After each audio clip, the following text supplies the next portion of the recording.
A digital portfolio. So, what exactly is a digital portfolio? Well, like many other types of portfolios, like art portfolios that hold art inside of it, a digital portfolio holds your work. All the effort, all the essays you've written, all the blogs you've written, all the interviews you've written, to all the research papers you've written. It'll include all the work that you have conducted through your ISM experience in this digital portfolio. My name is Saladin Shimlamari, and today I'll be talking to you about what a digital portfolio is, what to include in a digital portfolio, and how to create one. So, what is a digital portfolio? Well, one, it showcases your work. It has all the work you have conducted through your ISM experience and maybe even into the future. And it's a great area to refer to someone when they want to look into what you have done, and basically show them what you have done in your professional career, from those research papers to independent studies to stuff like that. Secondly, it helps you keep track of whatever you have done. It's a great place of just storing all of the essays and all the work you have done, so it's all in one collected area in a professional looking website. Okay, so websites you can use. To start, there are many different websites that you can use, and it's absolutely your free choice of which one you want to do. Some recommendations I would have is Wix is a place I used. It's a great website. It's free. It's really user friendly. It has a lot of good templates that you can use, and it has a lot of options. So I would recommend that. If you want a free domain, you do have to pay for it for a majority of these websites, like Wix.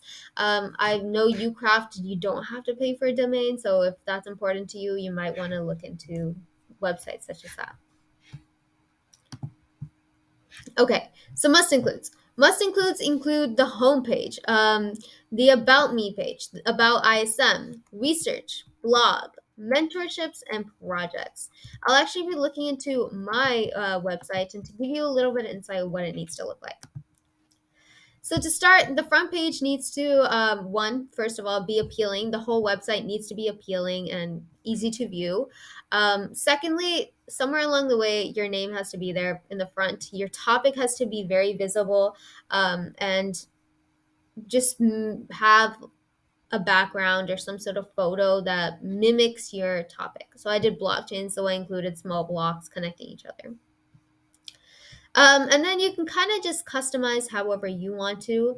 And then you want to make sure that you have your quote on here. So having the quote on the front homepage is also very important. And then from there, the customization is all your free will. Next, the About Me page. So in the About Me page, it is very important to have a bibliography, meaning a little bit about yourself. This can be your passions, what you like to do on your free time, your hobbies, the topic you chose for ISM, why you chose it, and stuff like that. It shouldn't be too long, and it should just give a little gist on what type of person you are. Next, your mission statement. You'll actually be crafting this in ISM itself. So this should be just a copy and paste onto the website, and it should, once again, all of this should be very visually appealing.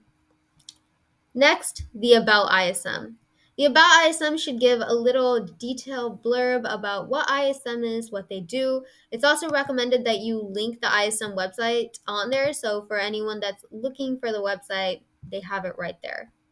And then resume is also important to include.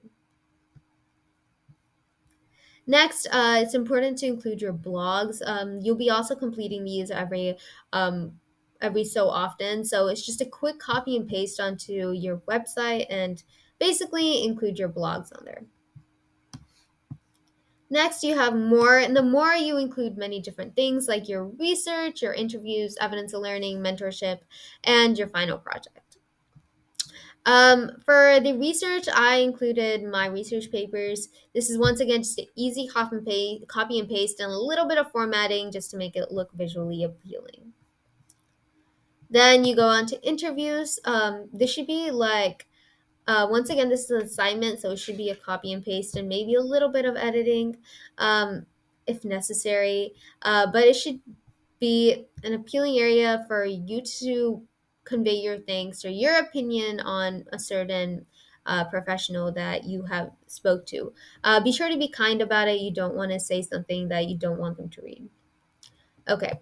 Evidence of learning, these are where you link every single evidence of learning you do this year, and basically have them so people can look at them. Next, I didn't have a mentorship this year, so I will be referencing one of my friends' website, and she had a great reference for mentorship, so I wanted to share that with y'all. So this is what the mentorship should look like. You should have a link to who your mentor is, and then you want to have a little blurb on what he does and who he is. And then you can go into interview assessments and stuff like that. I also want to go into projects, I forgot. But this is where you should include your project. So your original work, whatever your original work was, that's where that should be included. Your final projects and stuff like that should also be included on this website as well. Lastly, there is also should be a page that allows you to contact them. Do not, I wouldn't recommend putting your phone number on there because you do not want people, random people, to have your phone number. Therefore, just put your email and make sure you have your LinkedIn connected onto there. So from there, really your digital portfolio is fully your free creativity to do whatever you want.